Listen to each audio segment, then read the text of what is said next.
Welcome to Rhyme and Reason, where we are here and we desire to inspire and to encourage and provoke thought. Today we have as our guest Ashley Bowman Green. Ashley is a real estate broker and has been for approximately 9 years. She is married. She is also a believer. And she believes that when she is in business, that she allows her faith to be the center in everything that is done. And we are going to come back to that as a statement that you made. Now, our topic for the day will be before to now. For the green thing, what were you doing? Or have you always been an entrepreneur? I have always been an entrepreneur.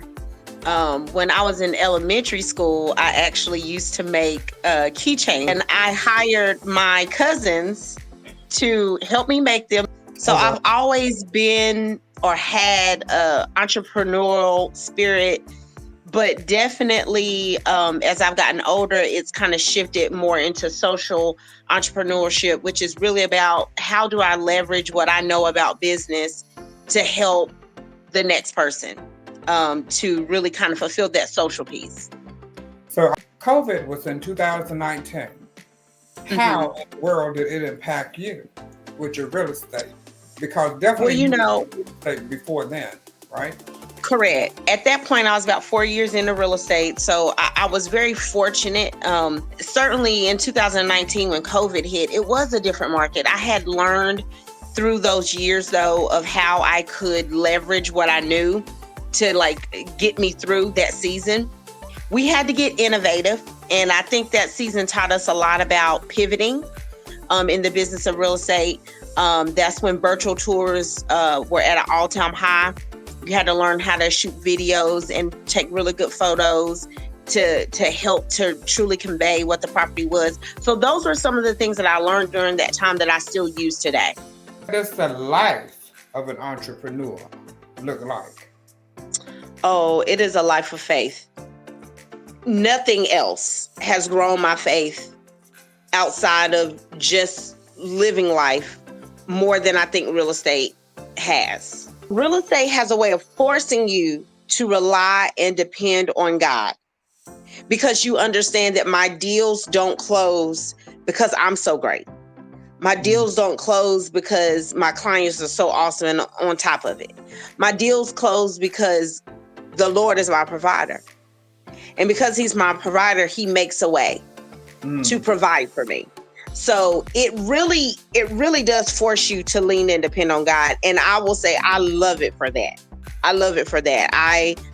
I've grown so much. I realized that, okay, God, all of this belongs to you. And you can do any and everything that you choose to do. And you will never fail. And I can trust you with my life and with my hopes and my dreams and my career. And you hold it all in your hands anyway. And when I surrendered that and I just saw what he did with it over those years, and even to this day, I'm always in awe. So yeah, it's definitely been an integrated faith walk. My career has. Okay, so you want to kind of expound on that a little bit, the different things that you Sure. do. So I think when you're an entrepreneur at heart, truly, especially serial entrepreneurs, you can look back to your earliest years and find so many examples of where you were finding your own way, right? And making avenues and ways for others. That's what I did. That's it. But even if we don't Yeah. know what our gift is, people will tell you what your gift is. Hmm. They will Oh, speak yeah. what your gift is, and you don't even know what your gift is, but you do it and you do it well, and you don't have to really necessarily think about it. It's just something that is automatic. It's just comes. And the Hmm. question is, what's in your hands? What do we hold in our hands? Because everybody has something in their hands, and if you use at Yeah. least one thing in your hands, then you will never be broke. You do not have to Yeah. sell for anything, and without selling your integrity. So how do you prioritize your family time while managing the demands of the business?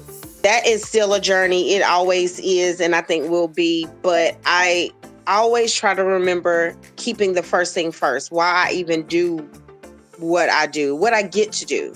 what I'm privileged to do, what I love doing, but that my family comes first. My family, my relationship with God. So practically what that looks like for me, and this is not in the beginning, I had to learn some really tough lessons, right, of not prioritizing and what that meant. And seeing the impact of that. And the lack of prioritizing in the beginning really just came from fear, if I'm being honest. You know, you're fearful that you want to be successful, because I quit my job. I did not work real estate and do my job. I quit.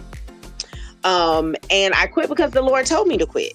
If you know that you are operating in the will of God, then you don't really have anything to worry about or be concerned about, other than stepping out on faith and trusting Him. It is when we have not sought God for direction, and we think that we can have direction without God and then go somewhere. So we're not saying that people quit their jobs and all that. Notice I said the Lord told me to quit. So that I'm clear, the Lord told me to quit my job for His purpose. So we want versus the things that are important to Him. The bottom line is step out and trust me. What are your strategies, or have you put something in place since you had to learn some lessons along the way for a healthy work-life balance and family? Absolutely. I love that question. Yes, I have. And I'm going to tell you the most important thing that I did, and I'm going to tell you it freed me. I never felt obligated. At that point, after that, I never felt obligated to pick up my phone in the evening when I'm having family time. You have to set the boundaries. So some of the things I do now is I don't take calls after 7. Thing that I do. It is important for my family for us to sit down and actually eat together. You know, my kids are small. They won't be small always. Absolutely. And the foundation that I'm giving them now will be for the rest of their lives. When I'm out on vacation, I try not to answer calls. And I did hire an assistant, and that has been a game changer. So just really setting things in place and not feeling guilty about it, I think is really, really important. One of the things had to do with ensuring your financial stability for your family while growing your business. Are there some things that you have in place? First off, the majority of Americans do not budget. That is a statistical fact. I've always been a budgeter, so I will say it makes it easier for me managing a checkbook, balancing a checkbook. I've always done that, so it does make it easier. And I would say, first off is when you're talking about stability, you can't be stable when you don't know what's coming in, what's going out. So a budget is crucial. And then I always say you got to have an exit strategy. It really doesn't matter what you're doing. If you don't have a plan of how you're going to get out and how you're going to leave, you'll always be running on that wheel. And you got to have a plan to leave. Let's talk about you and your particular journey, or how does this journey impact your family per se? I know that it has to have some level of impact. When you talk about your time and time limited, what is the impact on your children? What have you found it to be, or how hard it is? See, because everybody that will hear this, not necessarily going to go and do real estate, but what they do have is the common situation of a husband or children or whatever that family dynamics look like. We all stress over different kind of things, and maybe you have some strategies that you could possibly mention, or some tips that will make life easier on the area of the family life. Sure. Okay, got it. So I think if you have a partner, right? This is for folks that are married and have partners. Making sure that they're on the same page and everyone is chipping in as a team effort is crucial. That buy-in is what makes it work. And I think sometimes people need to see it work a little bit before they do have that buy-in. But however long it takes you, that is crucial. For me, that's been, a linchpin. And over the years now, my husband and I, we work together as real estate investors. So that him seeing what I did on this end for so long, and now us doing it together, it makes it make way more sense. So I would say that buy-in is really, really crucial. And just to my point earlier, you really have to draw that line and decide. And I'm always saying, I'm willing to sell less real estate. I'm not willing to compromise my family and offer them up on the altar of success. Absolutely. I am unwilling to do that. I will sell less first, which means, my daughter, for instance, my daughter gets out of school at 12 noon. I do as much work as I can from the morning until 12 noon. And when 12 noon comes and I pick her up from school, it is us time. We're going to go do something. We're going to hang out. We're going to whatever. Right. Then my son has to be picked up from school. So I go get him. My kids are car riders and they always have been. So I'm the taxi. I don't have someone doing that for me. Right. So I just find ways to cram it in and to try to be as efficient as I can be, to balance my time so that when they are with me, they get me. The thing is, what is the memory that they will have when they are grown? Yes. How will they see you in their life? So the amount of time is crucial. And it truly doesn't have to be a major amount of time, but it has to be a significant thing done within that time. Yes. Yes. Something that will create a memory. It doesn't have to be anything that costs money even, but just the fact that you're spending that time. And then with your spouse, that you're spending the time with them too, because guess what? One day the kids are going to be grown and they're going to be gone and it's going to be y'all. And then that's a new era of your relationship, and you got to still keep that connection through the years. So I can't offer that up, when real estate is done and I'm ready to retire. If I don't have a husband and I don't have a marriage and I don't have my kids hate me, but I made all this money in real estate, what would it matter? What would it matter to gain the whole world and to lose your soul? That's what the book says, and it's correct. And being on the same page is a necessary component for each thing. I don't care what kind of, in your business, in your marriage, in the discipline of your children, and the things that they do in your beliefs. It is all a necessary component, for what we all have to do. So when I think about those kind of things and the values, I guess my next question, it has to do with your personal belief system. I allow God to be the center of everything that I do. And it is just true. I've been through a lot and I've never been forsaken.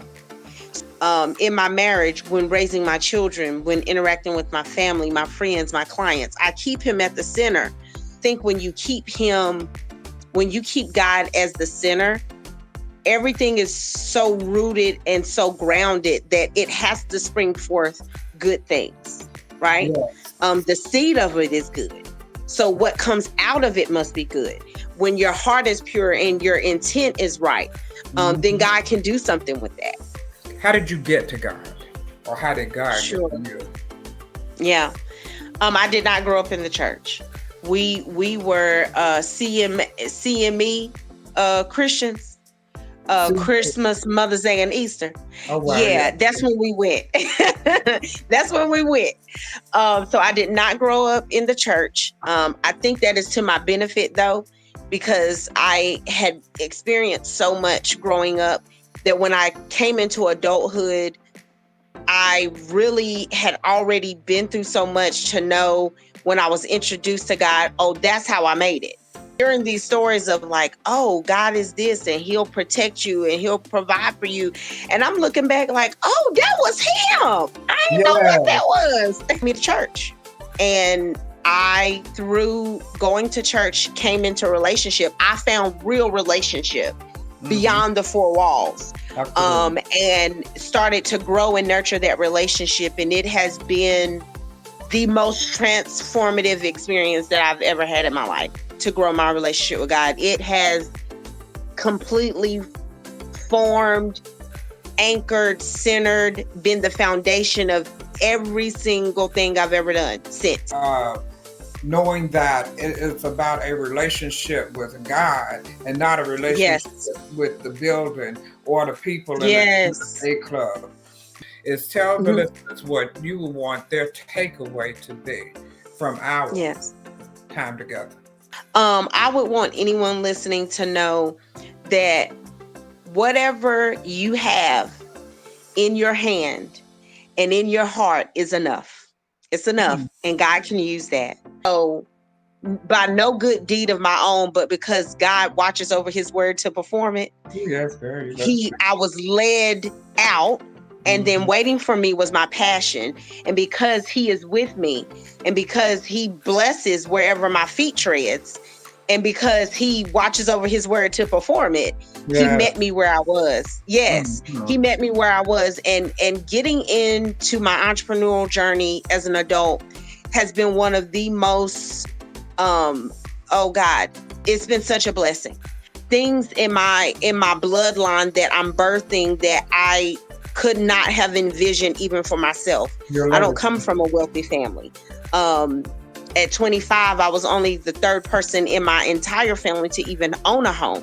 So I want to just encourage y'all, whether it's real estate or any other entrepreneurial journey, when you focus on God and you allow him to be the center of it, and you listen to that still voice that's telling you it's a new season, it's a new time, and I'm with you and I got you, step out on faith and trust that he's with you, because he makes ways, and you look back and you're like, oh my God, I cannot believe how far you have brought me.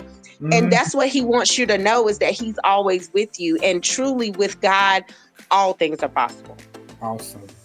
Oh, thank you. I so appreciate you. I thank you for joining us. I do, because it is a pleasure. I know how limited your time is. I am grateful. I thank the listeners for Rhyme and Reason. Say is live life with intention. You only get one.